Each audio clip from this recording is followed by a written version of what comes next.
7절서부터 16절 말씀 같이 보시겠습니다.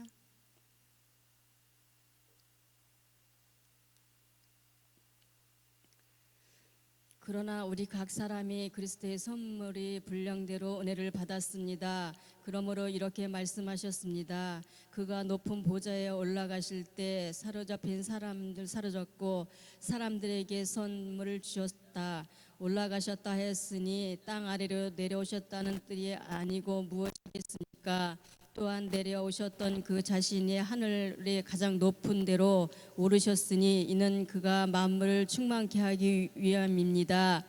그가 어떤 사람은 사도로, 어떤 사람은 예언자로, 어떤 사람을 복음 전도자로, 어떤 사람은 목사로, 어떤 사람은 교사로 삼으셨으니 이는 성도들을 섬기는 일이 준비하게 하며 그리스도의 몸을 세우려는 것입니다. 우리는 모두 하나님의 아들을 믿는 것과 아는 지식이 하나가 돼 온전한 사람을 이루어 그리스도께서 충만하신 정도에까지 도달해야 합니다.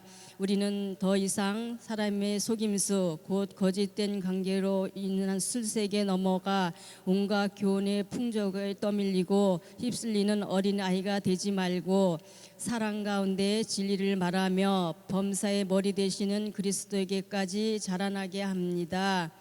그리스도로부터 온 몸이 각 마디를 통해 함께 연결되고 결합합니다.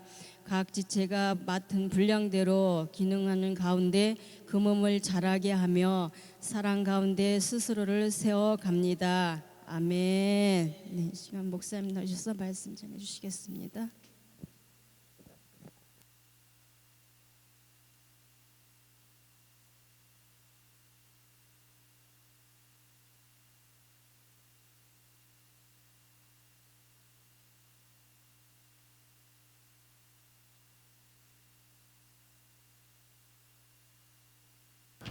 감사합니다. 오늘 말씀의 제목은 그리스도에게 이르도록 함께 자라는 공동체라는 말씀입니다.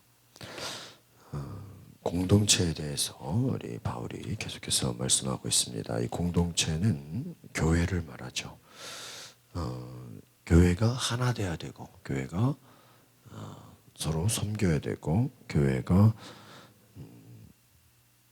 하나님의 부르심에 합당한 목적대로 서야 된다. 이것이 계속해서 바울이 주는 메시지입니다. 그래서 교회가 다양한 지체들이 연합해 있는 것이다. 그러니까 성도의 연합이 교회죠. 조화를 이뤄가는 하나의 몸. 누구의 몸이에요? 예수 그리스도의 몸이다라는 거예요. 교회는 예수 그리스도의 몸이다. 그러니까 그 몸을 구성하기 위해서는 다양하다는 거예요. 여러분, 몸에는 다양한 기능이 있습니다. 마찬가지로 모든 은사를 다 가질 수가 없죠. 다양한 은사가 있다. 어떤 사람은 무엇을 잘하고 어떤 사람은 무엇을 잘하고, 이 다양한 은사가 서로 함께 협력하는 공동체가 교회다라는 거예요. 그래서 이 거듭난 자들, 바로 교회를 위해 부르심을 입은 자들은 다 하나님이 은사를 주신다. 이 은사는 무엇입니까? 은혜의 선물이에요. 성령 안에서. 그래서 사도, 예언자, 복음 전도자, 목사, 교사, 다양한 모든 이 역할, 그 교회 안에 많은 역할들이 있죠. 이 역할들이 하나님이 주신 은사를 활용하는 분이다라는 것입니다. 다양한 역할을 맡기셔서 교회를 세우게 하시는 줄 믿습니다. 그래서 모든 사람이 같은 은사를 가질 수가 없는 것은 다양한 역할, 사도, 예언자, 전도자, 목사, 교사. 그래서 은사의 목적이 뭐예요? 교회를 위한 거예요. 그러니까 은사는 자기를 위한 것이면 안 돼요.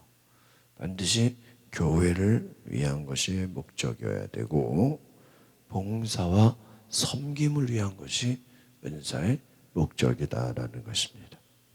그래서 나의 이익을 위해서가 아니라 하나님 나라, 바로 공동체를 위해서 그래서 너희들의 은사가 교회를 위해 쓰여지고 있는가? 교회를 위한 섬김으로 나아가고 있는가? 이것이 오늘 바울이 주는 메시지인 것입니다. 그래서 하나님 나라 건설을 위해서, 하나님 나라 확장을 위해서는 자기를 위한 자가 없고 다 공동체를 위해서 헌신하고 희생하는 자다라는 것입니다. 그러면 이 은사를 가지고 어떻게 해야 되는 것인가? 13절부터 16절은 예수 그리스도를 드러내는 인생이 되라는 것입니다. 예수 그리스도에게까지 자라나는 성숙한 인생이 되어야 된다라는 것이죠. 그러기 위해서는 어떻게 됩니까? 믿는 것과 아는 것에 하나가 돼야 돼요. 힘쓰. 그러니까 사람이 말과 행동이 어떻게 돼야 돼요? 같이 움직여야죠. 말 따로 행동 따로 되면 안 되는 것이죠. 아는 것과 믿는 것이 하나가 돼야 된다.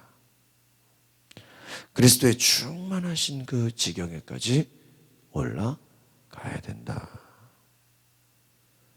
이 성숙한 성도가 되기 위해서는 세상 유혹과 거짓에 흔들리지 말고 무엇을 지켜야 돼요? 믿음을 지켜야 된다. 믿음이라는 건 뭐예요? 결국은 주변의 환경의 여러 가지 유혹들과 고난과 핍박을 견디는 것이죠.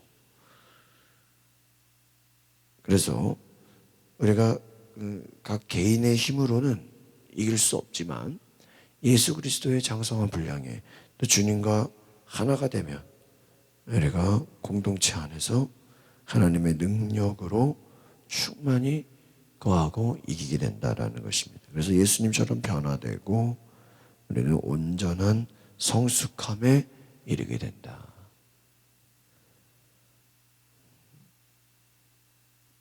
그러니까 여기서 중요한 건 무엇입니까? 각 개인의 믿음이 주님과 연결된, 주님과 연합한 믿음이어야 된다는 것입니다. 그리스도 안에 하나된 믿음이 되지 않고는 인간 자체의 믿음으로는 어때요? 쓰러지고 넘어지고 약하다는 것이죠. 오늘 내가 7절의 말씀 같이 보면은 우리 각 사람이 그리스도의 선물의 분량대로 뭐를 받았다 그래요? 은혜를 받았다. 이 은혜가 뭐예요? 은사를 받았다. 은사를. 그래서 높은 보좌에 올라가실 때 사로잡힌 사람을 사로잡고 사람들에게 선물을 주셨다. 선물. 이 은사를 주셨다. 성령을 받은 자들은 다 은사가 있습니다. 교회를 섬길 수 있는 100명이면 100명 다 그 사람들 안에 교회를 섬길 뭐가 있어요? 은사가 있음을 기억하시기 바랍니다.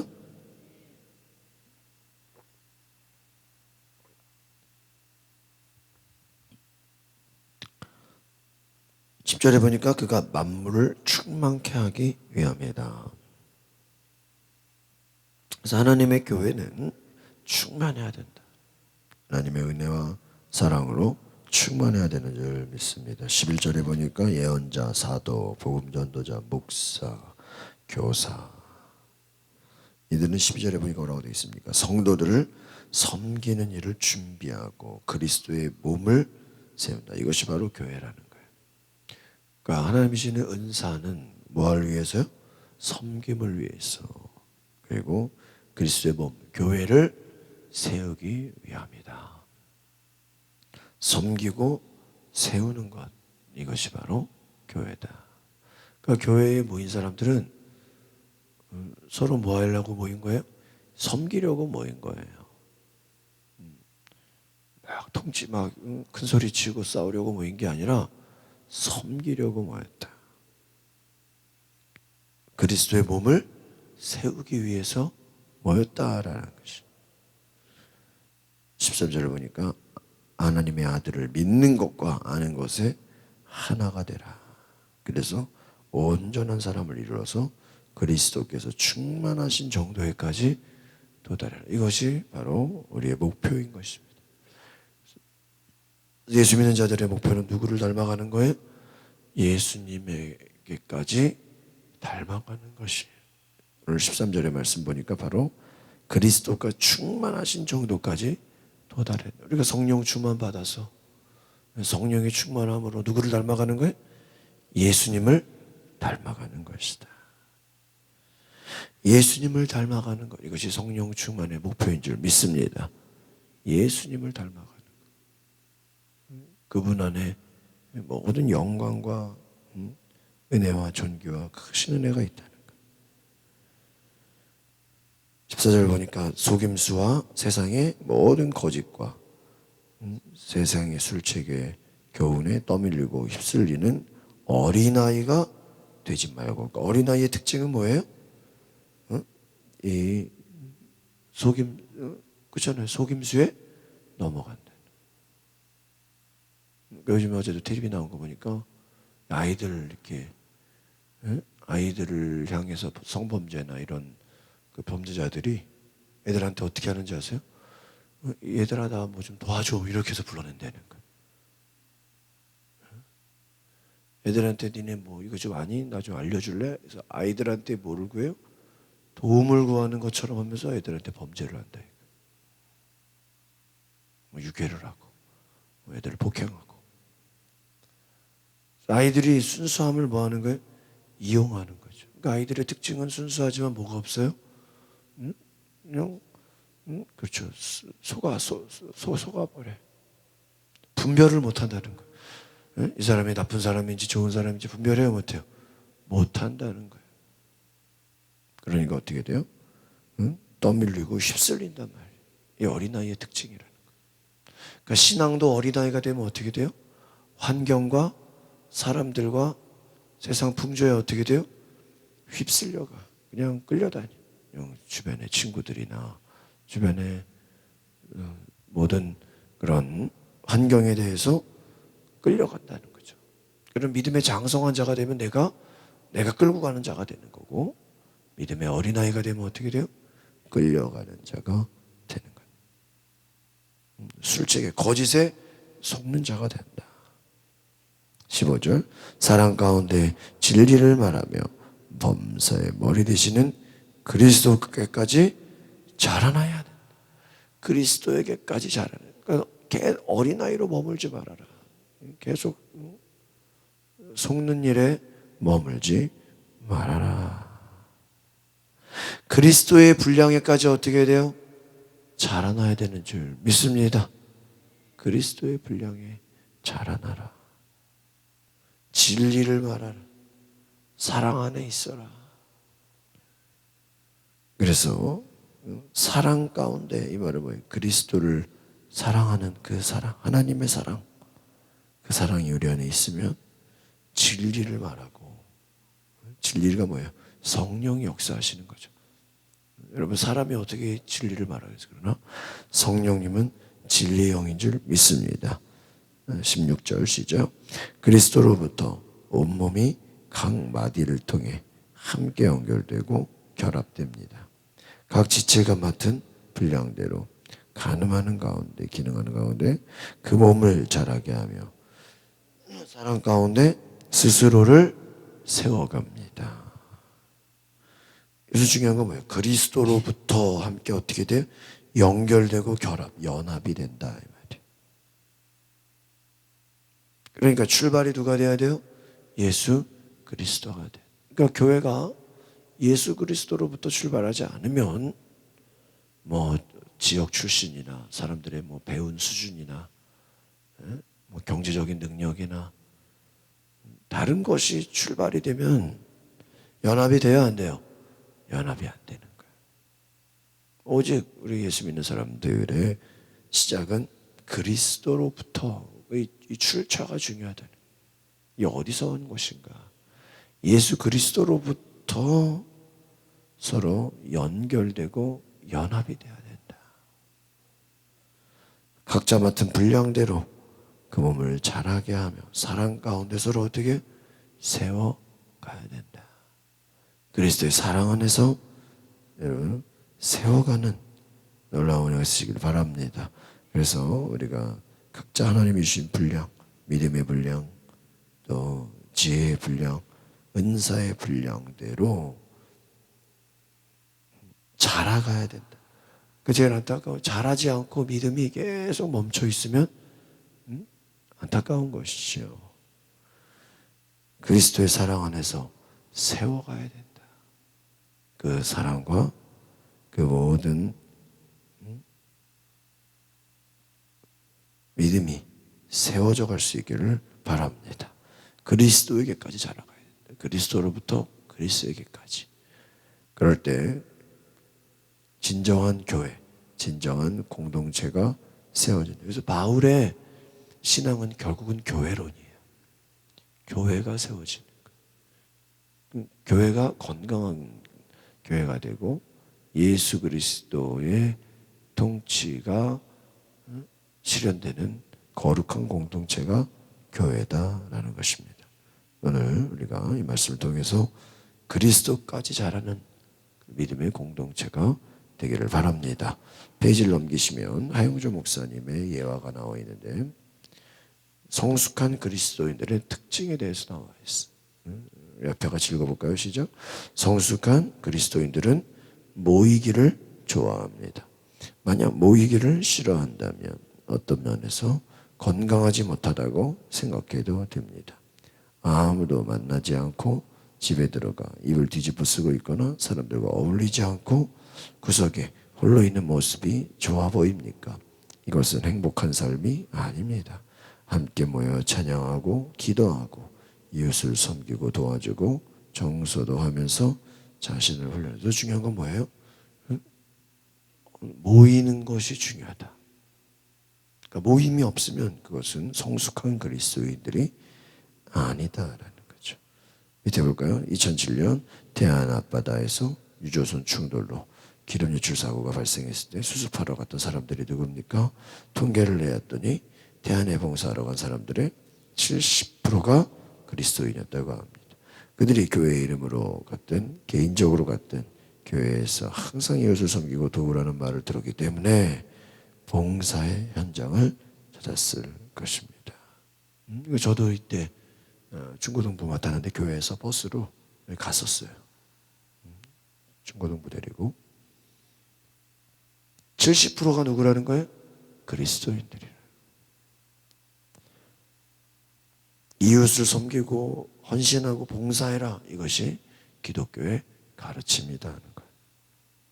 밑에 볼까요? 한국전쟁 이후로 고아원과 양로원을 세우고 애정을 쏟아 사회 빈민층을 섬긴 사람들의 대다수가 그리스도인이었습니다.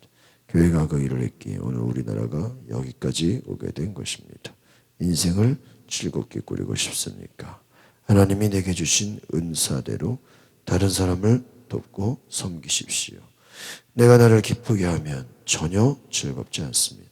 그러나 내가 성숙한 사람이 되어 연약한 이웃을 도와주면 모두에게 기쁨이 생깁니다.